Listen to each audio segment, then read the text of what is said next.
welcome to Tom Papa's Come to Papa.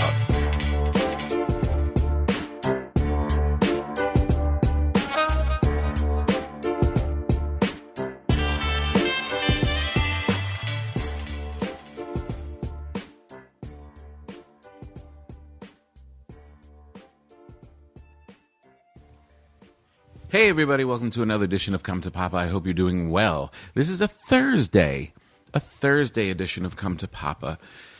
We've had some complaints here at the compound that the levels of our broadcast have been off, and we aim to correct it. So we're putting out a bonus episode of an interview that I did with the great Jackie Kashian, hilarious comedian and all-around good person.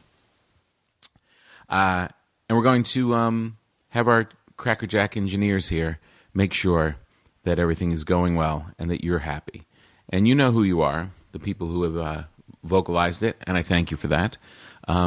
So you will be responsible for reporting back and telling us how improved everything is. And if it's not improved, we will be taking our engineers out to the back and digging a hole, putting them in it, and burying them alive. And then we'll find a new one until we get this right. I'm going off to Bellevue, Washington at Parlor Live up near Seattle, 13 minutes outside of Seattle, next weekend, Valentine's Day weekend. You stuck? You have someone that you like, someone that you live with, someone that you've been with forever, and you got to do something. You can't just let it slide. You got to do something during that weekend. I know it's stupid. No one likes planned intimacy, but you got to do it. It's too much pressure. And I am here to alleviate that pressure.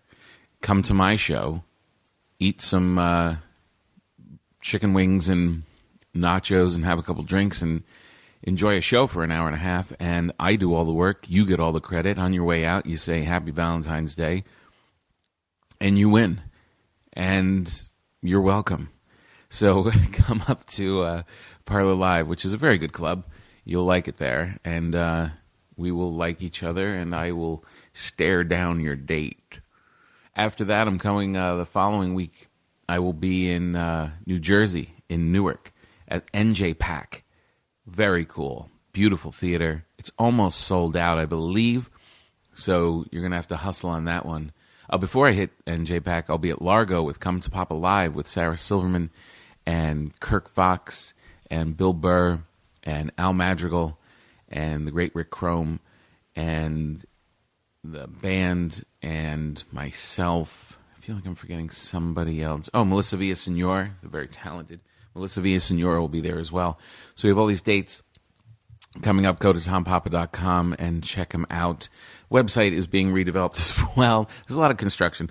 Hey, look, it's a new year, and it probably should have been done in January, but we're getting on it. Also, I will be appearing on Conan in the very near future. I'm going to do Larry Wilmore's show, the nightly show, on February. What do you want to call it? Let's call it the 24th. It's a Thursday before I go up to Boston, and I'm going to slide in and do that show, which is always funny and good to do. And I might also be doing something with Bill Nye the Science Guy that same day. We're going to have to get on that. Toot sweet. Super Bowl coming up. I saw a recipe for layered nachos. I'm a nacho freak, but to layer them, take a whole baking pan and fill them up with layers of stuff. Even for me, that sounds a bit insane. Because you don't want to just take 2 bites and then be out of your nacho haze. You want to stretch it out. You want to make it last. But how to do that? I guess that is the solve, isn't it? You make a giant vat of it. Everybody else begs off. But the thing is also, as you know, with the nacho, goes quickly from heavenly nacho delight to a giant scab in a plate after it all coagulates. So you don't want to, if you can't get through it all maybe it stays longer because it's in that hot thing. Anybody have any tips? Anybody know any layered nacho joys in their lives that you want to share? Hit me up on Twitter and Facebook and let me know. Okay, so that's the update for all the dates. That's the update for our lives. I hope you have a good weekend. I hope you enjoy the Super Bowl, and you should enjoy it. You're an American, and it doesn't mean you have to like football at all. You actually cannot like it at all. And just throw it on. Enjoy your life. Watch the Kitten Bowl. Get some snacks. Kick back a little bit. Your resolutions are over. Go back to your old self and have a good time. Okay, before I choke, I'm just going to cue up the rest of this, and we're going to go into Jackie Kashian with our new levels. There might be a couple, an extra introduction here with the old Bob Seger song, but and we'll reboot also. It's a replay of Jackie Kashian, but it's a nice message, so I'm going to leave it alone and not mess with it, and we're just going to roll right into it. Enjoy a very fun conversation with me and Jackie Kashian.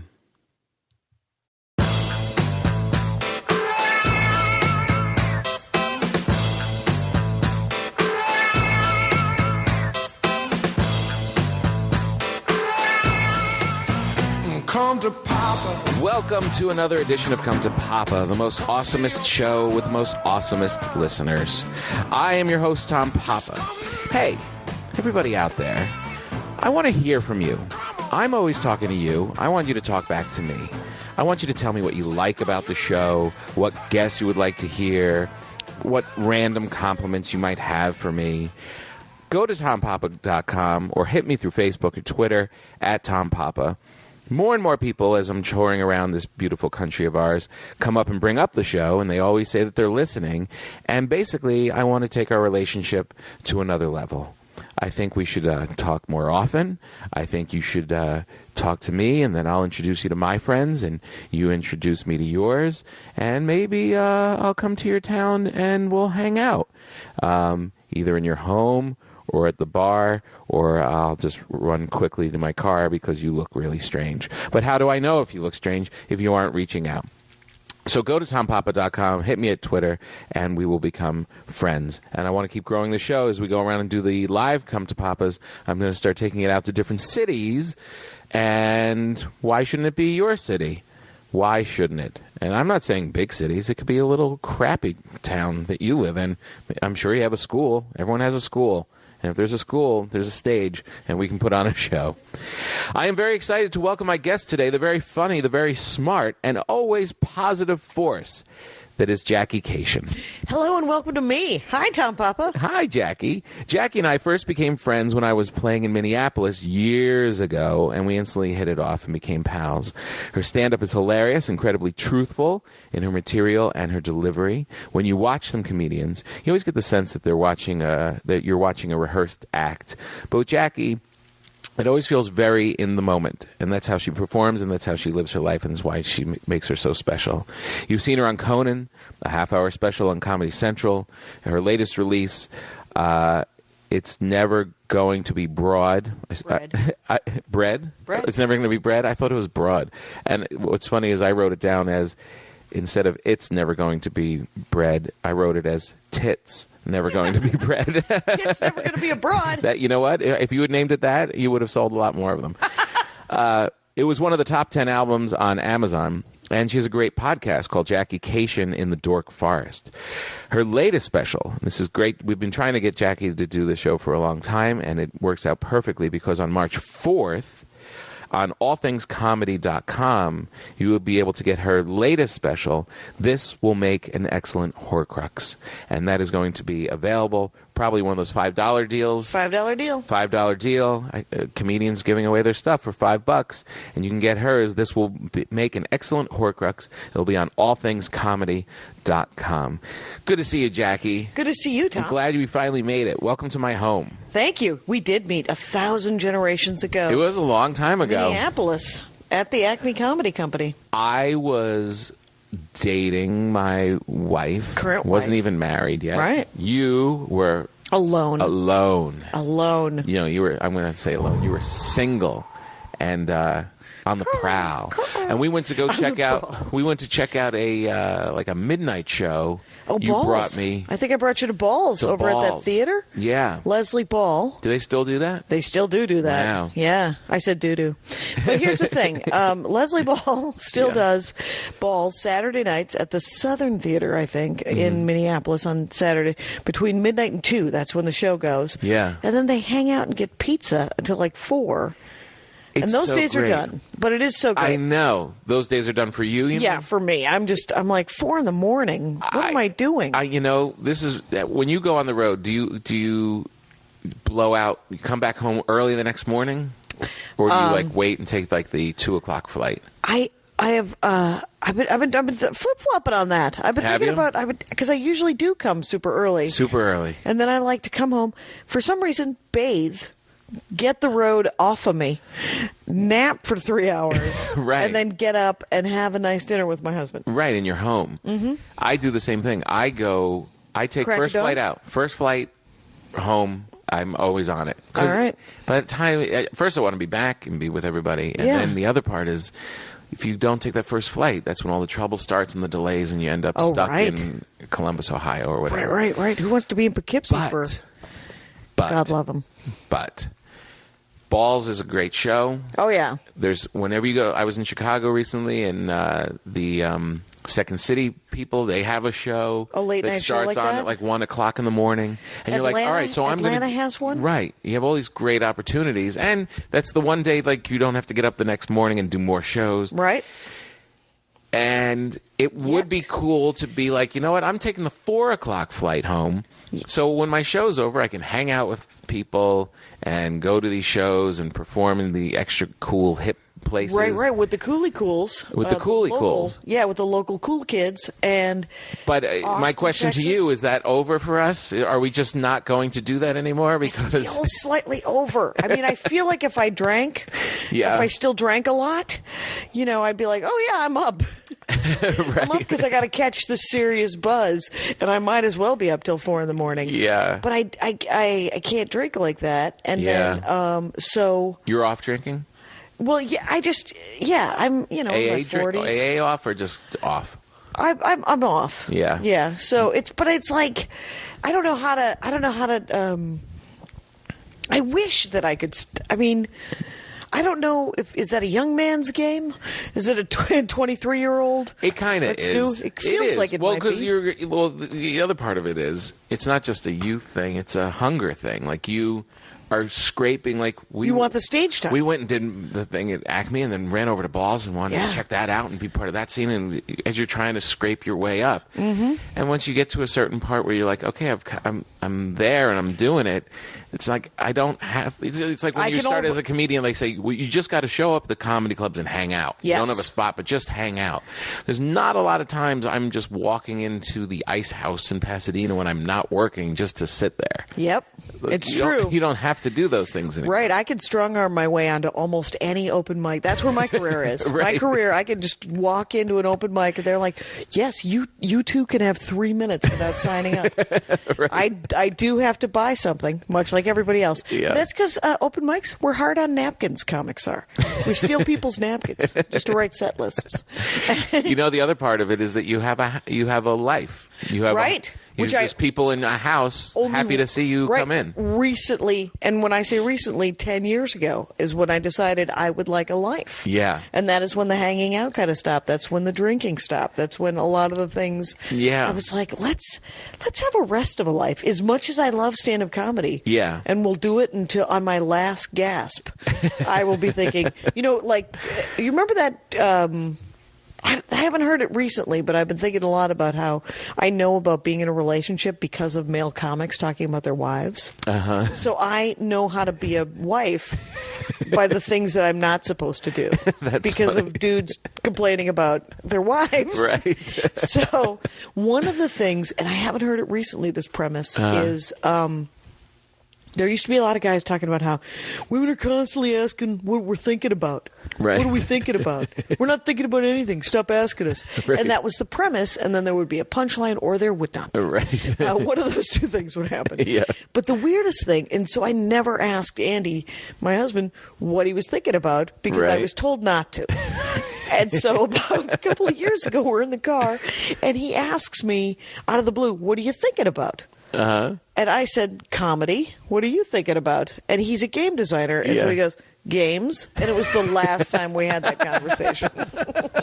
Because that is all we're thinking about. Right. You kind of know what each other's thinking about all the time anyway. Turns out he will tell me what game mechanics are broken at the jury system.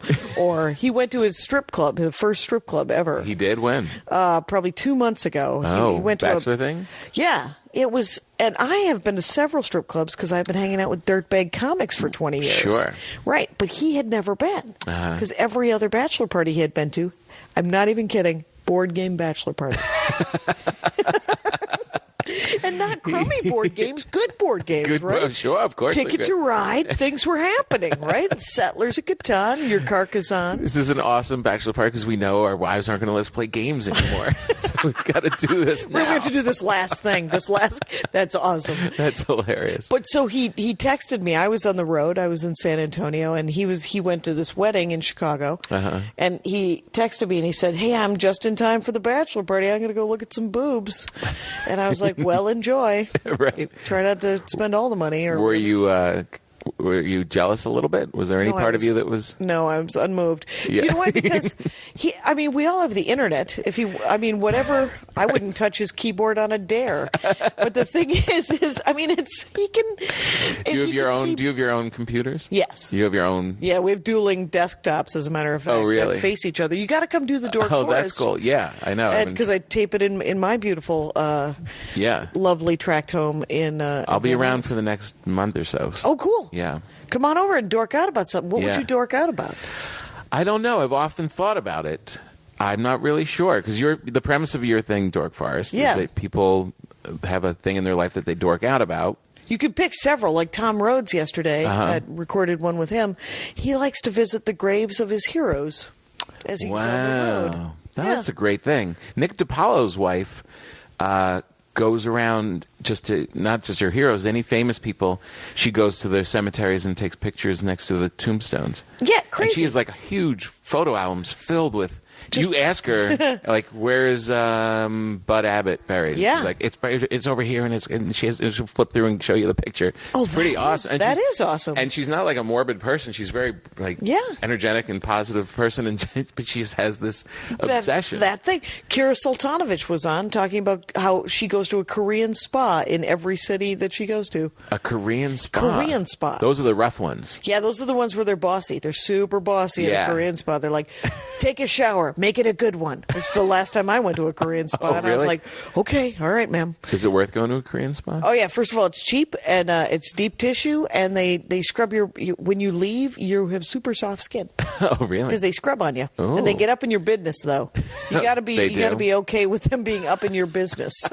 Not in a positive way. More like a meat. Very clinical. Very, Right. very. It does not. There's nothing sexual about a Korean massage and scrub. I heard it hurts, the pain, the Korean. Oh no, Like no, it's it so doesn't deep that hurt. it can hurt. No, that's a hothouse flower talking to you. That is somebody. It was someone dainty. It was someone dainty, and you can tell them Yeah. to chill out. Right. You got to use your words. And Yeah, but I don't know what I would because I've often thought about I want to do your show, yeah, and but what do you like to read? I read a lot, Fiction, nonfiction? fiction and nonfiction. Oh, you read all of it? Yeah. Short stories or novels? Only Updike short stories. Really? This new author who, the 10th of December, he's a short story writer. It's the first one, like, since Updike that I was like, oh, this is really cool. great. Yeah, okay, we could talk about books. We could talk about books. Because my whole life is literally my career and Your family. my family. Yeah. That's really all it is. That's it. So you don't go down a rabbit hole and, like, you're not tying flies in the basement? Nope, I've got no flies. The garage just has cars in it. I often think about getting into trains. I like trains, like we bring them out at Christmas and we have them under the tree. And Sure. I go to the train shop and I'm like, I'm going to do this. I should make a village. I like having a village. I had a but train then it goes episode. back. It goes back into the attic, and I haven't We gone could into speculate about it. We could speculate what you enjoy about trains. All right, that would be good. That'd be a good one. It's an easy answer. It's the whistle. But if you see over here under the TV, I have the Xbox, I have the Kinect, I have the Wii, I have the PlayStation 2. Okay, so there's some video games. These are all good intentions, good dork intentions, where I'm like, I am going to start playing, and then I don't. And Is anyone playing those games? my kids put like pet shop something in there. That's a no, my friend. And I have a driving game. Okay. But I don't have the thing about video games is it takes a commitment. The reason I've never gotten it, we have a PS3 and we have a Wii and we have all these things because he's a game designer. Right. What games has he designed? Well, the big game, the famous game that he designed, I guess, many years ago was God of War 2. He worked on that. That's a big one. Wow. When he worked at Sony PlayStation. He worked on a lot of Wii and DS games at THQ. Right. Lock's Quest, I think it was a fort game, and then recently he's gotten into iPhone and iPad games. That's funny. And now Facebook games. And right, and you had actually told me you had a little gaming problem, like you were playing it too much. Oh, Middle Management of Justice. He did not make that game. And then you were saying that, and you're like, you can't do the console games anymore, and but we were backstage somewhere, and you had your phone or your iPad out, and you were playing some game. Oh, they're all. I mean, And I was like, you were kind of going at it like a smoker does a cigarette. yeah. There's always like the one he's working on. He just worked on for Sony Pictures, right? Sony. Everybody wants to get into the video game design. Like they're like, oh, Candy Crush is huge. Yeah. And you're like, that is a fluke, my friend. Right. And but this is called What's that, Sword? This is Suits and Swords, and She it's a has backgammon game. Her iPad Mini out. Yes, and good for you, calling the Mini. Yeah. Yeah, and is this Suits and Swords? it's essentially it's a blackjack game. Right. And you don't want to split on a 20. Turns out, little very basic. Whoa! And there's a bird being attacked by a RoboCop guy. It's a versus game, but it's also a blackjack game. Oh, it's blackjack, and then if you win, then the bird gets hurt. And then you take your sword out, and you smack on or it turns out the bird beats the hell out of you. So it's like that. So that's the most recent game that he was working on, and then he's working on games that are secret games. He can't even tell you. He can tell me. You can't tell us. I don't care. No, that's so rude. I do care because they're fascinating. But what he loves, even more than video games, he loves all games. He's genuinely, that is all he is thinking about. He loves board games, video games, dress up like an elf game, wear a hat, and talk like a pirate game. Right. It doesn't matter. He wants to play it. Paper, scissors, rock. He's bored. Is that good to live with? Yeah, it actually is. It's actually very fun. Yeah. The only thing that drives me crazy is he doesn't watch television. Because he would rather play a game. He's like, don't you want to play Magic the Gathering? Don't you want to watch 9 episodes of Venture Brothers? No? Oh, okay.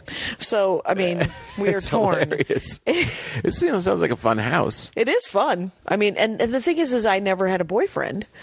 And because all I did was, prior to having comedy, right, which is what I do, I have comedy. Right. I just read. I just read. I was spooky reading girl. Right.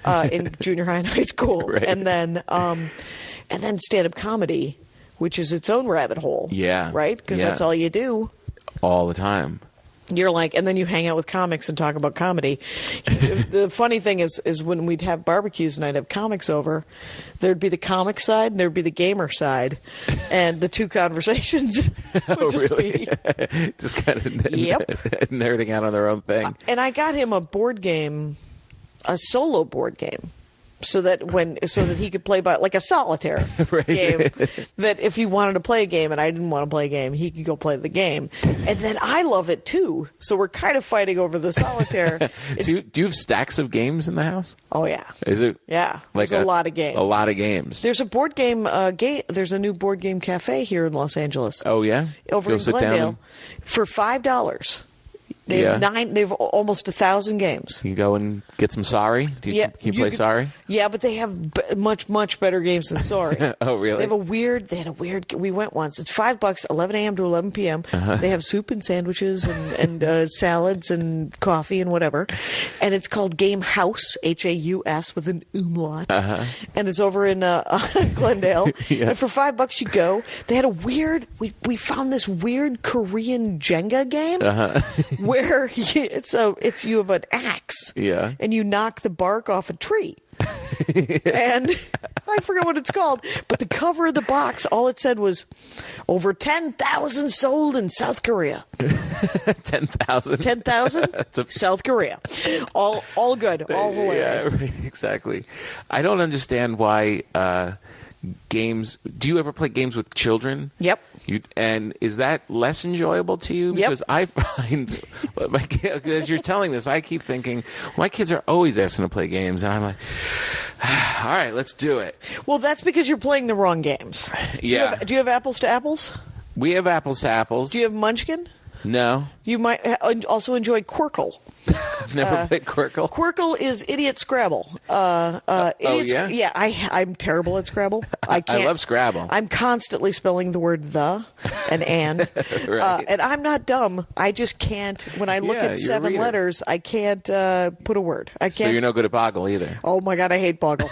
I hate Boggle. I hate Scrabble. But Quirkle is shapes and colors. Right. And it is also a little bit trickier than that. But little kids like it because it's shapes and colors. Right. And it's actually kind of difficult. And all the people who can't spell like it. Right, exactly. Because I'm like, well, I can find a square and a club and a diamond. These things can happen. Where'd you meet this guy? Online You met him dating. online. Oh, right. You have a Drop bit about down menu. that. Yep.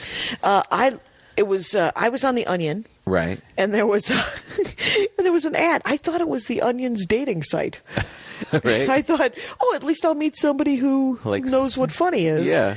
And he was on Nerve, which is some sort of softcore porn thing, and it was an umbrella thing, and because the LA Weekly was also in it, Right. and Salon was also in it, Uh-huh. and so what you do is you would fill out your profile, Right. and put how many miles you were willing to travel, and I filled out a thing, and I was on that thing for a year and a half. Maria Bamford talked me into it. Oh, really? Yeah, was she on it? No. She just wanted you to do it. She was like, "You should do it," and I did it. And I went out with like 24 different dudes. You did? Yeah, and then there was 24? Yeah, there was probably. I mean, I tried to count one time. Did any of them go well? Some of them were fine, but that's the whole thing: is you meet and you go, "Oh no," Immediately. yeah. and then What was the worst guy that you... the worst guy? Yeah. This is not fair, but here we go. Yeah, I don't we'll have a never name. know. Yeah. He was a comedy writer for a sitcom. Oh, really? And so we were talking back and forth. He was interesting. He was funny. And Did he look weird? He didn't look weird. He was a perfectly normal looking dude. And because everybody's pretty fit in Los Angeles. Yeah. There's something on the wind. Right. Order the salad. And so he's like, all right, let's meet. And Yeah. I was like, all right, let's meet. And I usually do a coffee date, right? Mm-hmm. And he was like, well, I don't really like coffee. And do you want to go out for drinks? And I was like, if I can drink coffee, because I don't drink booze just because I'm really good at it. Yeah. And I drink all of the booze, and then it's very expensive for you. Right. And then I like to get in my car, and then the police get involved. So there's all sorts of a train. Coffee, please. Choo choo. There's a train set in motion that you Right. don't wish to. So he was like, well, let's go to dinner. And I was like, well, that seems expensive, but okay, we'll do it. Yeah. And then the last email I get from him, because he's like, so you do stand-up comedy? And I was like, yeah. And he said, I hate stand-up comedy. And I said, well, we probably shouldn't meet then, because Yeah. that's what I do. Right. And he was like, no, I used to do stand-up comedy, and I got kind of bitter about it. And I was like, again, this probably won't go well. So I show up, and he's like, no, let's do it. Yeah. I show up at a very nice restaurant, and he's already been there. Yeah. He's had a couple of drinks. Oh, no. And it's raining, very rare, but in Los Angeles, rain. And then we sit down, we have dinner, and he doesn't get drunk, but he gets, he has 4 or 5 drinks. Oh, man. That's plenty. That's a lot. It feels like a lot. Yeah. Like he had like two going in. He had a glass of wine with dinner, and then he had 4. And because I'm counting drinks because I'm insane, right? Because Well, I'm just also, like, it's noticeable. Yeah, and you're with this guy. Right, and he's talking about comedy, and he's talking about this, and he's got a lot. We're not hitting it off. Yeah. And then at the end of it, the final straw, by the way, was that it was raining, and he told me he had to ask for a bag for his jacket because he had just bought it. And I was like, it's a jacket. You're supposed to wear the jacket. And he's hammered now? No, he's slightly up in the air. Yeah. And that was a weird guy. And then another guy planted trees for a living. And he was just, I thought, oh, I'm a giant hippie skippy dude. I'm not a huge fan of a dream catcher, but I know what it is. Right. And and that guy, I don't need us to go, like the first guy paid for everything. Right. Well, that's good. And it was a lot, but I felt sort of like we could go. I could get the tip, and Is there a part of you that's like, do I have to make out with him? Right now, do I have to slightly put out? Right, because he just spent $120. Does that work? Do women really feel like? Oh, I think it does. Actually, Really? I think it does. Congratulations, gentlemen. Go forth and spend $47. Right, and is it the more you pay, the more you get? I don't think so. I mean, Yeah. especially. But because I think that there's an agreement now among adults where everyone's like, well, the woman usually offers to go Dutch, or We're at equal. least a part of it. Right. I'll pay the tip, but the tree guy, we went Dutch to a movie and a dinner, and I was like, you should have covered the movie. Right. Yeah. Because he's a man. Because of a gentleman. I think there is sexism involved. There Yes. is. I mean, it's natural. I think It's natural that he covers something. Yeah. Just because it doesn't have to be. I had a friend of mine who started dating again after she split up, and she was going with this guy, and she said, and it had been a while, and something wasn't right. She wasn't really.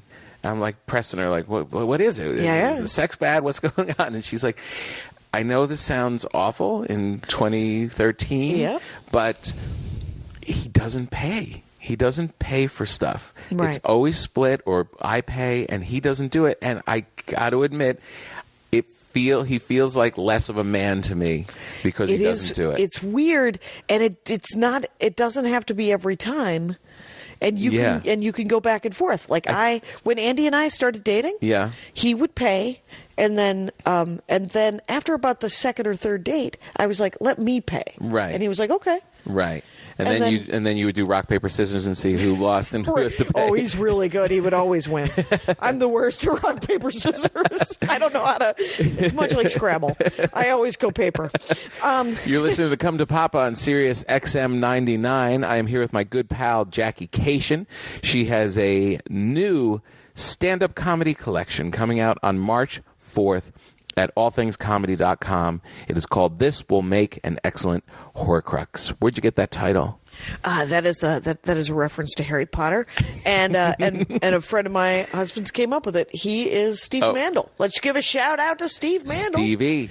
Negative Steve. That's what he likes to go by. Oh, really? He thinks of himself as very negative, and he hates Aquaman. So how did he come up with the title? I don't know. He said that because I was talking about doing a new CD or DVD, and I wanted. And all of these jokes are a lot more personal and a lot more like I'm scrabbling around inside my own brain box. And he said, your soul. And the Horcrux is what Voldemort would hide parts of his soul so he never died in the Harry Potter series. But then he died at the end, didn't he? Yeah, you got to get all the Horcruxes. You got to kill all the Horcruxes. Oh, is that? Yeah, it's so funny. I've watched all those movies with my kids. Yeah.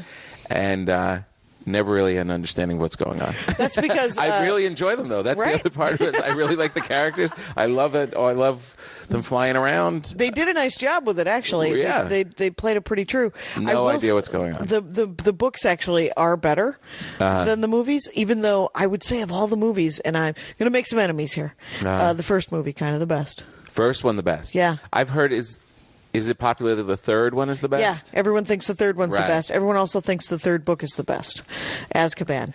But you say first. I say first just because they really, the way those children, the way they captured those kids, Right. it was really great. Right. It really feels Lion Witch in the Wardrobe-y kind of. Yeah. And Going but through that thing at the I train will station. say that the books are better. The books are better. Yeah. What are you reading now?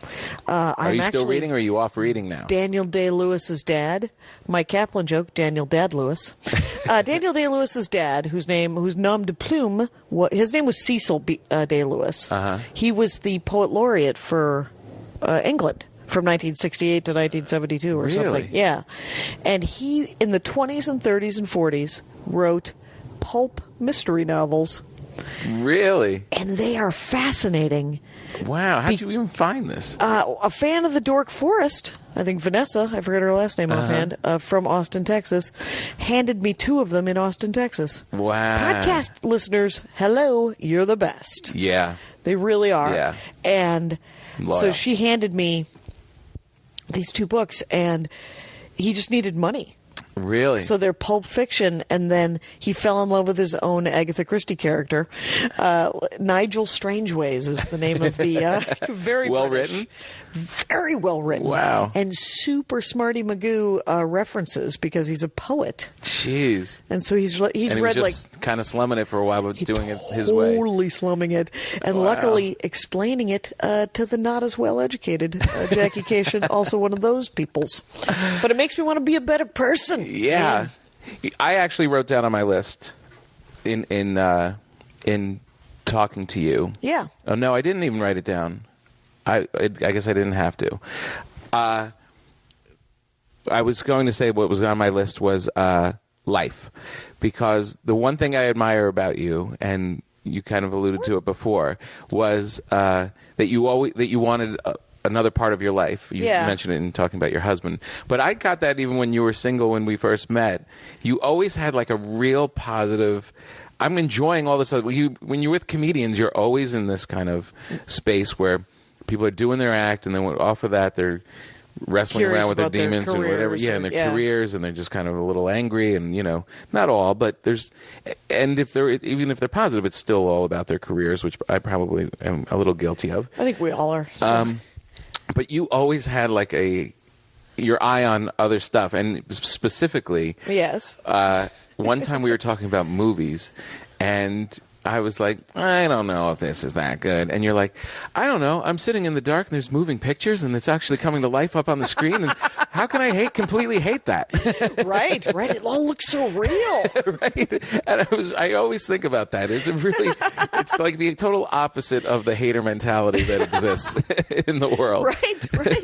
It's And is that just something that it must come natural to you? It must. I mean, I feel actually quite honestly very lucky that I'm not. You know how like there's a lot of people that are depressed, like clinically depressed, and their synapses are misfiring, and they got to take a pill. Yeah. And I am very lucky. I do get depressed. I get sad sometimes. Sure. I am alive. Right. But for the most part, I am reminded. You know how like that whole thing from high school. It gets better.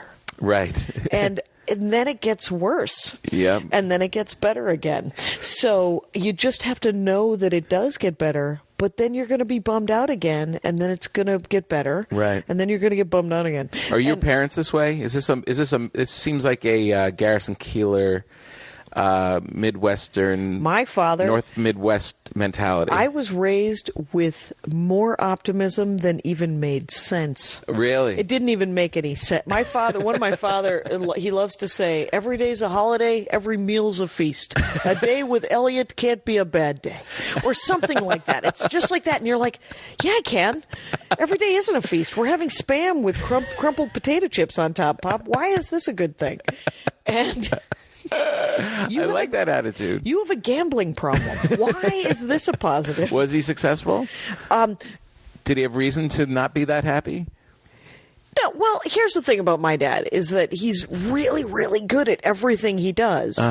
But he also, like, as my brother Russ likes to put it, he said, Dad could have been fabulously wealthy because he knows how to make money. Yeah. And and my brother Russ is actually very wealthy and very successful. And he said, this is how I became successful. Every time Dad would say, well, this is how you should do it, I would do it like that. And then there would be a bag of money at the end of the corridor. Oh, really? And and he said, but Dad goes, well, what you want to do is you want to just do this, and then you make a lot of money. And then there'd be this pause, and Dad would go, but what you really want to do is a 3-pocket off the roof kind of thing. That's how I want to do it. And 92% of the time, that fails. Right. Because you've made it more complicated. It's too easy to just What did he make do? money. What was his career? He's a salesman. He sold aluminum siding mostly. Right. House. Like Rodney Dangerfield. Very much so. Yeah. And when Tin Men came out, he was furious. Oh, really? He's like, well, now people aren't going to believe me when I tell them they're going to be on the cover of Life magazine. And he's always working an angle. Like when he turned 40, he started asking for the senior discount. And now that he is 75 years old, the game has changed. And he's still positive? Is he still... So positive. My stepmother died last year, a year and a half ago. Very sad. But the first thing he said, I'm going to die. It was like his first sign of mortality. Oh, really? And he goes, I'm going to die one day. And I said, nice work making it about you almost immediately, Pop. And it's amazing, though. I mean, why not live that way? Yeah. There's absolutely... He does this great thing, like there's a lot of frugality in Wisconsin and Minnesota and everywhere that isn't New York and LA. Right. Where people are like, no, we should all have our own jet skis. And in Wisconsin, people are like, well, let's share a bass boat with the neighbors. Yeah. And then everybody gets to go fishing. Right. And there's a certain frugality that makes sense. Yeah. And then there's a frugality that doesn't. I remember one of my neighbors. This is a great story that's never worked on stage, but it makes me laugh every time. My neighbor, Mrs. Burridge, I went to a lovely New Year's Eve party at her house. Right. And then I didn't see her for a couple of years. And then I saw her again. And I go, hey, Mrs. Burridge, I just want to say I had a lovely time at that New Year's Eve party that one time. And she was like, and it had to be 3 years later. And she looks at me and she goes, that was the year we had the shrimp ring. And I almost burst into tears. I was like, oh my gosh, you deserve a shrimp ring every year, Mrs. Burridge. It's a shrimp ring. Yeah. It's a I'll ring bring of shrimp. you one. $14.99 over at the grocery store with a little cocktail sauce in the middle. You should have it on Thursday. But there's something to that. There's that's when it does show up, it's a very special thing. My grandmother grew up during the Depression. Yep. And they went through that thing where, they had absolutely nothing, and everything for the rest of her life was so special. Yep. Like, it wasn't just an apple. It was, this is the most delicious. But that's neat. Oh, it was great. Yeah. I mean, it was great, and I always am reminded of it and try and have that perspective. To remember to be grateful. Yeah, to be grateful and to really enjoy all those things. But if you live in New York and LA, a lot of times it has to be like a conscious Oh, yeah. You have to really be, because we have so much. Yeah. That and the thing is the good thing about it, like my mother would never let us use the Yahtzee paper. I'm uncertain who we were saving. Was the Queen coming over to play Yahtzee? Right. But my dad was like, no, everybody deserves the good thing. You deserve the one nice thing. And in his case, it was a pinky ring. Sure, a nice suit. But he took care of it. It was at my wedding before when my dad and my husband I overheard the greatest conversation of my life, which was, Andy loves shoes. He always has he loves a nice red dress shoe, and he wears them every day. Oh, really? Yes. Red? Red. Always red. Always. How bright red? Bright red. Fire engine red. Like that painting, like that red? Yep. That red. He wears red shoes. Red shoes. And they're usually like leather or snakeskin or, something fancy. Wow. That don't necessarily go with jeans, but he brings it off. Right. And that's cool. Those are the shoes he loves. And he was telling my dad how hard it was to find a new pair for the wedding. And and he said, I finally found these great shoes. But and he shows him the website, and he goes, why are all the models black? Why do black men have better shoes than we do? And my dad, without missing a beat, goes, because they take care of them. That's why. And I don't even know what that means, except for that it feels true. It does feel true. It does feel true. I think he's 100% correct on that point. It is really I mean, did you find, like, when you started showing up then, you kind of raised this way and you have this kind of attitude, when you started showing up in comedy clubs and being around comedians, was it kind of a shock to you that these people that make everybody laugh are kind super of grumpy? Super grumpy? Yeah. The guys that I started out with in Madison, Wisconsin, there were 7 of us. That's where you first went up? That's when I first went up. It was owned by Sam Kinnison's brother, Bill. Oh, really? Yeah. And he had it every night, and it was 7 nights a week. I got a 1.8 that semester. Oh, it didn't go well. And then luckily the club burned down. But and then I had to scramble to find open mics because, I don't know, was it like this when you first started doing stand-up? Like heroin? No. No? No. You didn't just want to do it all the time once you started doing it?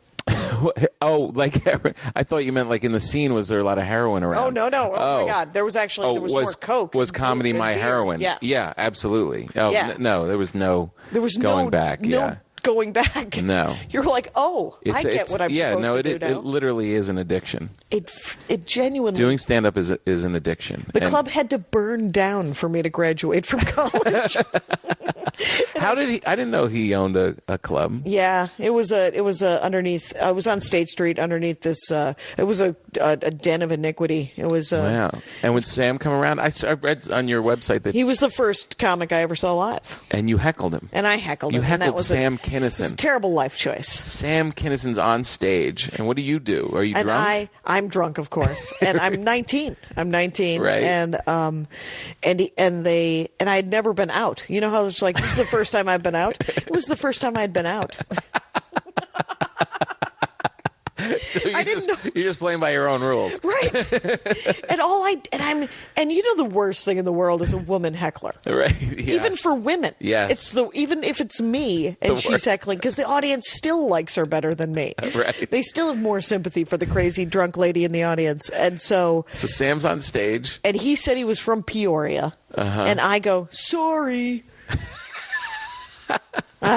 The worst. And this was right before he blew up. And did he turn? Oh, he turned on me and mopped up the floor with me. Did he really? Yeah, but I still wouldn't shut up.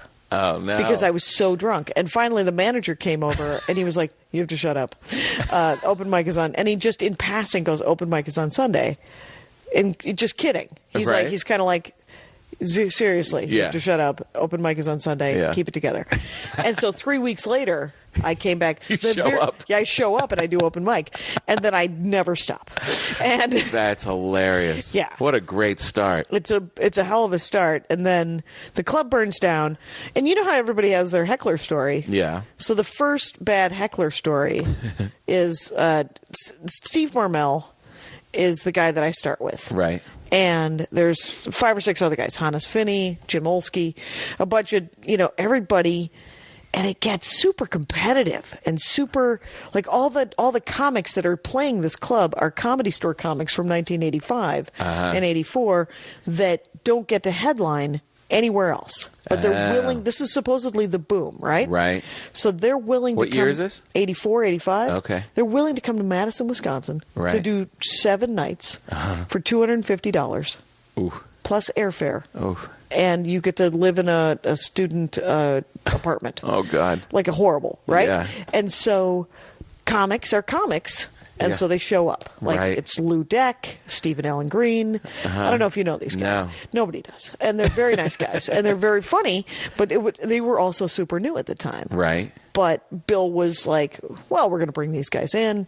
And then Sam was his big headliner. And it was Carl LeBeau and Sam and a guy named Freddie Asparagus. And so whatever. But they were all doing coke and cheating on their wives. And it was gross. Yeah. My friends were like, there was almost an intervention. Like my my college friends who I'd been living with, because this is second year of college. Yeah. And I would come home and I would tell them what I thought were these great stories, hilarious, great stories about Rodney Dangerfield and Chris Rock and mobster wannabes and all these dirtbags. And all of my friends in college are like, these are terrible people with horrible attitude problems, and they're doing a lot of drugs and booze, and they're having sex with and it's gross, Jackie. You got to get away from them. And I was like, no. It turns out I'm willing to hang out with the dodgy if I get stage time. I think I might be one of them. Exactly.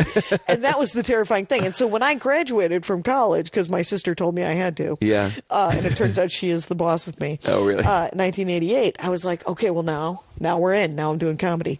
Except for by now, I didn't know where to go, and all of the other all the comics that I came up with, they all moved to Chicago. And you were only at this club at this point. This one club. This one club, because that was the only club, and I would occasionally drive to Milwaukee, but I didn't have a driver's license. Right. And I would occasionally somebody would set up like a gig out in the Best Western in the middle of Wisconsin. Sure. There'd be like weird four-walling kind of situations. Right. That was where the heckler thing happened. I was on stage, and I was just doing 10. And Marmel and Eric Alver were headlining. They were the big dudes. Right. And there was these two drunk guys in the front row, second row, who were heckling me. And so I didn't have a good set. Right. So I was grumpy. And I get off stage, and Steve goes up, Marmel, and they continue to heckle me in the audience as I walk past. And I go up to the bar and I get a beer, and I'm sitting there with my mug of beer, drinking it, furious at myself and mad at them. And one of the guys has passed out on the table. Oh, God. Of the hecklers. The other guy gets up and stands right behind me.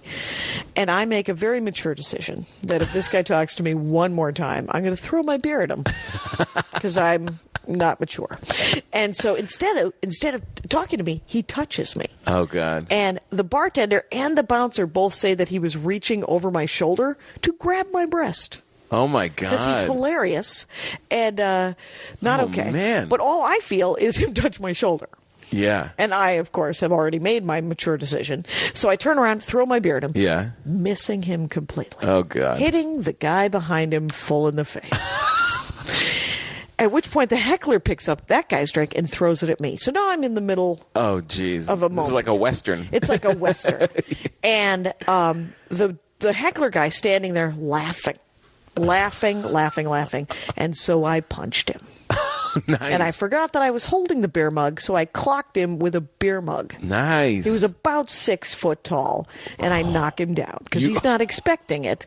And I am the butchest, craziest woman in the world. Both of these stories, good for I am not the hero in either of these. This is awesome. But he falls down, and then he stands up and starts calling me a dyke and all these, Yeah. And I, again, not the hero, I say, "You got a problem with homosexuality, faggot?" Again, not the hero. We were both ejected from this bar. Because, they didn't back you up? No, and it turns out it wasn't a romantic comedy, so we didn't end up married. We didn't date. You both get kicked out. We both get kicked out. But here's the addendum. The guy that I hit with the drink, 4 years later, I'm doing a one-nighter tour through the Dakotas. Oh, God. And I'm featuring. And for a guitar comic out of Wisconsin. And we start telling each other our heckler stories. He tells me my heckler story. He tells me that story. He doesn't know it's you? No. He's the guy who got hit with the drink. Oh, that's awesome. And I was like, what? And we both have to pull over and find, because it's 1980. Yeah. It's 1993. No, yeah, it must have been 92 or 93 at this time. We pull over and find a payphone. He has to call his wife and say, "Oh my gosh, it's the woman who hit the guy and the drink." And I have to call my sister and go, "Oh my gosh, remember the thing I told you with the guy hit with the drink?" That's hilarious. You're listening to Come to Papa on Sirius XM 99. I am here with my good pal Jackie Kashian, who has a new comedy collection coming out called This Will Make an Excellent Horcrux. It's coming out on allthingscomedy.com. It's only going to cost you $5. You've got to check it out. Thank you. Make sure you do that on March 4th and every day thereafter. That's kind of the cool thing. These things last forever and ever. And make sure that you follow me on Twitter at Tom Papa. Like I said in the beginning of the show, I want to build up this Come to Papa community. And I'm doing my part. I'm sending out my voice through the radio to your minivan or truck. And I want you to pull over and come back to me. Vision board. Right. Put it on a thing. Let me ask you this. Okay. I'm always interested by you. I always want to know how you live. You're the best listener, by the way. I feel like I have been talking for 45 minutes. I always want to know. I often thinking about you and how you're living your life because it's. I think of you too because you're my pal. But I'm also impressed because we do live pretty different lives. You're not doing a big kid. You don't have. Oh right. I don't have the ute. You don't have a fake kitchen set in the corner of your thing. Oh, probably. I want it though. That's a nice looking kitchen stilts, set. Or children's stilts leaning against the wall. Yeah, I have a hacky sack though. And what I'm always interested in, is how you get. Like you always seem to be tuned into cool things that are going on and cool stuff that I don't know about. If I were to break open your computer, not your husband's sticky one, but if I were to open up yours and go to your what browser do you use? Are you a Chrome? I'm Chrome. You're I'm using Chrome at this time. So what is on your on the bookmark thing of Chrome? My homepage. BBC.com/news. BBC.com. Okay. Yeah, I like to get the perspective from a little outside, but not too far outside. Not too far outside. It's still in English. Not Al Jazeera. It isn't Al Jazeera. But I understand that they are doing actual journalism. So, but it's not NBC.com. It isn't MSNBC or NBC CNN. Or CNN or Fox News. I mean, it isn't. It's just I like the perspective from a different country because and then I am currently playing one of the creepiest. I'm playing what I call middle-aged white lady games right now, and it's not just white ladies; it's middle-aged all ladies. Women of color are out there playing hidden object games. You think so? I do. I know. My friends are also playing Hidden Shadows. Hidden Shadows is a Zynga game. So Zynga is a behemoth of that people don't like, but. Why don't they like them? Because they do a lot of in-game, constantly asking you for money, and they're always wanting to know your email address, and they're pretty aggressive. Things. My kids got wrapped into that once. Super aggro. They started. All of a sudden, I got like a $600 bill. Of in-game purchases. In-game purchases. And Apple was very good to say this happens to everybody once. We'll cut you some slack. This one? The next one is on you. Yeah. Either you step up your parenting techniques or you're going to be paying for it. Right. And so what is this? Hidden Shadows is a hidden object game. There's another one. There's a Disney one that's pretty good called Hidden Worlds, and that is for children. Hidden Shadows is not for children. Why? Because it is a murder mystery. It's a murder mystery hidden thing. And the first scene is usually a body covered in blood with an axe in its head, a bullet hole hanging, but it's like, find the golf club, and you're like, no, find the victim's body first. Let's first find and get rid of that out of my sight. Why is the golf club the weapon? It isn't. It's not. It's just like random? Find the wallet. Because you got to find eight objects. Oh, okay. So you're like, oh, look, there's a flower. There's a bee. But then how does it relate to the dead person? And then you find clues. You also find clues, but you also have to find other objects. Oh, and so it's fine. But the worst thing about this Hidden Shadows thing is that you occasionally find a tool, like a key or a crowbar, and then you use it in the next scene where you have to crowbar open a thing or you have to open a locker with the tool.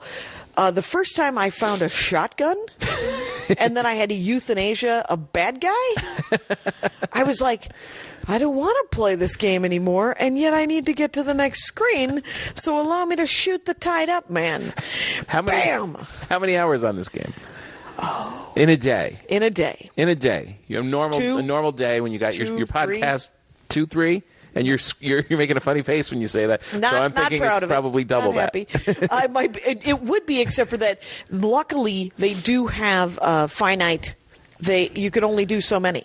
Oh, it's like the Right, Candy and then you got Crush to thing? reload. Yeah, it's like the Candy Crush Either thing where you you have to pay to reload. keep going. Yes, and I'm That's I'm kind of unwi- evil, that thing. No, it's actually I love that there's because I'm A limit. unwilling. Yeah, because I'm unwilling to pay it. Give them a dime. Right, of Yeah, course. because I bought Middle Management of Justice. That was it was either $2 or $5, right? Right. And there was no limit, and I lost work. So because I played it forever, and I've reloaded it to play it again. Middle Management of Justice. So it's BBC in all games on your... No, well, on what your menu else? bar? I also enjoy. There's a very, very dirty webcomic that I enjoy called Oglaf, OGLAF.com. Not safe for work. Sword and sorcery dick jokes. Welcome. Sword and sorcery dick joke? So funny. And it is drawn and written by a woman. Oh, really? Yeah, and I bought a hard copy of it for Andy for his for Christmas. And it came. It was essentially the collection up till then, and it came and the packing slip just said, "Enjoy your dirty book." And it is Ogloff.com, comes out on Sundays, and I recommend you start from the beginning because some of them they're filthy. Some of them are not filthy and just funny, Right. And some of them are both filthy and and they're all. How'd you find that? Now this is what I want to know. Where did you get tipped off on this? Is it some cool friend? Is it Andy reads a lot of webcomics. Andy does? Yeah. So he reads something called Darths and Droids, which is a recreation of all of the Star Trek, Star Wars movies, Right. set as a role playing game, a tabletop role playing game, and then he also reads. You're in so deep. I am so deep. I am doing this new bit that's super. It's on the new album. It'll be in the new special, but it's. Right. It needs another year to make it good. I mean, right now it's just a huge reveal. Is the fact that when you have sex with somebody all the time, Yes. and just the one person, this is the most too much info. This is the most sex I've ever had with the same person. Right. I am married, and Yeah. we have sex. This is my guy. This is it. We're a committed monogamous relationship, and this is what's happening. So you have a lot of sex with the one person.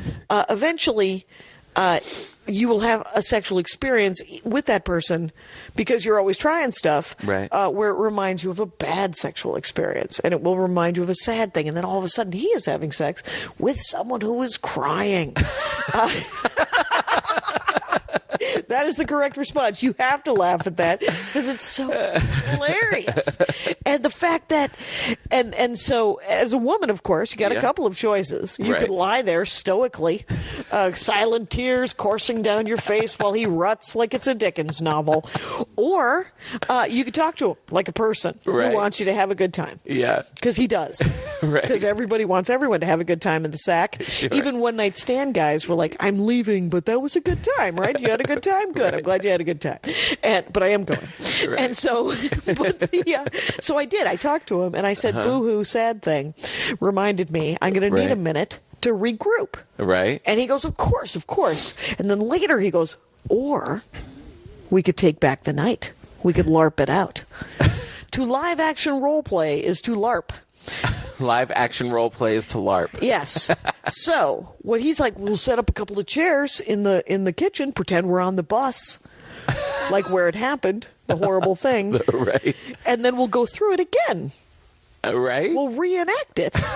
But it'll be with me, and we'll cry and we'll laugh. Because here's the thing. When you have a horrible sexual experience, Right. your body doesn't care that it's a creepy person doing it to you. Your body's like, oh, sex. Right. Your body's like, oh. Into it. Yeah, because your body's like, just physically... you're an animal. Right. You're like, oh, right, you're supposed to want this. And you're like, no, sad, creepy thing. It's crazy Uncle Tom or whatever Right. horrible thing Bus happened guy. to you. Right. And so then when you're reminded of it, your body reacts again, and you're like, no, but that was the horrible thing. And so that's what makes you cry, and that's what Right. makes you sad. Right. And so he's like, so if we go through it again, but it'll be me, and you like me. That's my favorite line. Yeah. And he's like, we'll go through it. We'll laugh. We'll cry, and we'll have sex. Right. And then we'll take back the night. And it totally worked. It did? Yeah. Yeah.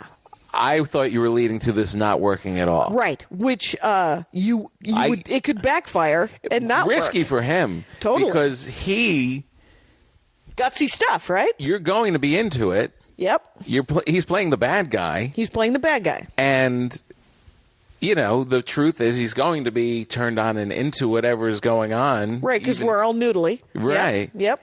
And if it doesn't turn out right, now we have to take back the night. Right, and you've got two creepy guys in your head now. One that you're living with. But it he worked. Loves me. It really totally worked. And did you cry and go through all this other stuff? Yep. It was. I cried and we laughed and it was silly and gross and fun. And then in the end, I was like, okay, well, this is a thing.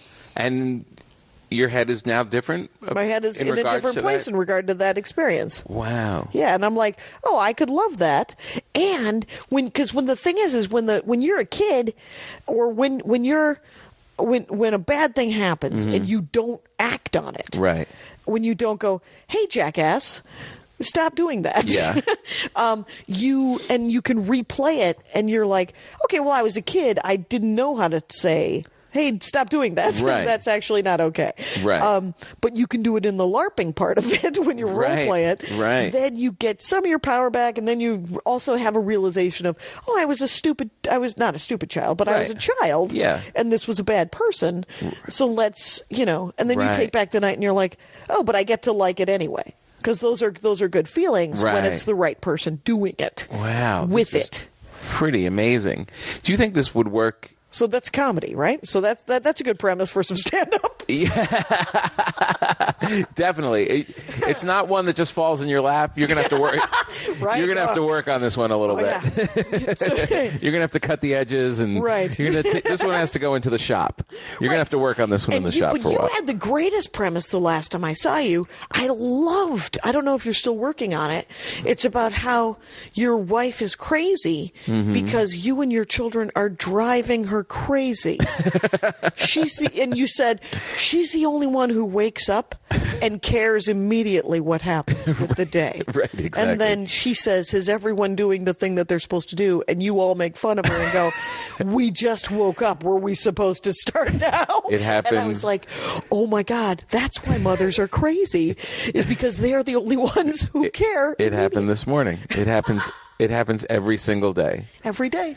I'm sitting at the counter reading the paper, and the kids are eating breakfast, and Mom gets up, and it's like we're all acting like it's Saturday morning, and there's like the clock is ticking, and people have to be dressed and out of the house with lunch and teeth brushed and all the rest of it in literally 18 minutes. Right. And she's unless she comes in and gets everybody snapped into it, and everyone's like, Mom, and I know they look at me like, Dad's just reading the paper. I mean, I don't know why you're going crazy. Why are you crazy? And the greatest line, can I say the greatest? Yeah. Okay, is when you know that she loves them more than you do because you get in the car. Yes. And you're like, I already miss them, and you say, who are you talking about? I don't even know who she's talking about. Damn it, that's a great joke. All right, before we go, okay, let's talk about the joke that we shared. What's that one? The joke that you and I shared, which is totally God, the cat joke. I mean, this is I love this. I love telling this because first of all, I've never been able to tell it. Yeah. But because this shows, there's a big thing in comedy of material and who has the right thing, and certain people have seemed like they have the similar bit. Sure. It happens. This parallel writing. Yeah, this really shows because we love each other and we know each other for a long time, and we're both artistic and doing our own thing and always carving your own path. And I literally did my joke that I used to do in my act about diabetic cats, and there are certain beats in it that we said exactly the same. Yep. And part of it is because it's set up. Because that is the reality Those of are the the situation. Facts of the situation. Cats I had this joke in my act, and Jackie did too in her act, of my wife had a diabetic cat. I have to give it shots 2 times a day in its neck. You say in your joke, I have to give them My friend gives friend. it shots Twice a day. Twice a day. It's time for a new cat. Do you know what twice a day means? Time for a new cat. Time for a new cat. Yep. I have The exact same beats. And then the next part, $3,000 a year for diabetic cat medicine. $3,000 a year to find out it's still a diabetic cat. Right, and you know what that means? And you said this: 3,000 new cats. 3,000. I don't know if I did 3,000. You did. I did. Night you said 3,000 new cats because I had just done the joke 3 comics before you. And I had no idea that you did you it. had not been in the room for that part of my act. And people were like, and I'm like, why isn't the rest of that set had killed? Why isn't this joke working? I just said the joke, and people are staring at me, and I'm like, this joke kills. Even if I say it wrong, it kills. Right. And you got off stage, and I said 3,000 new cats. That's the exact same joke as I just did about 10 minutes ago. And you're like, what? It just happened. So bizarre. It was bizarro. So strange. Yeah. And we both have put it on TV and did our own thing with it. Yeah. And it's a great joke. It's a great joke. But how bizarre. It is crazy that it was parallel writing, because you were like, yeah, it just happened. And I said, it happened 2 years ago to my friend. That proved to me without a doubt that really happens. And I wonder why. I mean, for this one, it's very specific because we were both literally dealing with a person who was crazy dealing with people with cats. But I wonder what it is about the culture when everybody starts talking about certain things at a certain time. Yeah. Is it because we're all getting the input from the same places? There's some sort of hive mentality. There definitely is. There's certain premises that go through like rejuvenation stuff, yeah. You know? Like I remember many years ago, it was 10, 11 years ago, I had my Civil War joke. It was a war reenactment joke. Right. And I had not heard anybody else talk about war reenactment guys. Yeah. And then for the following 4 years, a lot of war reenactment talks. Yeah. I have a joke right now that's on the new album, the new special, about comics and Asperger's. Right. And I have heard 3 people in the last 4 months start talking about comics and Asperger's. There are certain times when I would write a joke and be like, I know it hasn't been done yet. I've got it out there, but I'm like, I've got to get this on Conan or Letterman now because it's coming. It's going to start coming. Yep. And some of it's because it's just easy, like a GPS joke or something like that. First GPS joke I heard was Bill Cosby. Oh, really? Yeah. So it's just like, you know, it just happens. And that's the thing. That's why the comedians that really make it are the ones that are constantly writing. And Jackie is one of those people. She's one of my favorites. March 4th. Go to allthingscomedy.com and pick up This Will Make an Excellent Horcrux. It's $5. Just get it. Tell your friends about it. Follow her on Twitter at Jackie Kashian. Jackie Kashian. And I'm Tom Papa. We thank you so much for listening. See you next time. Come to Papa.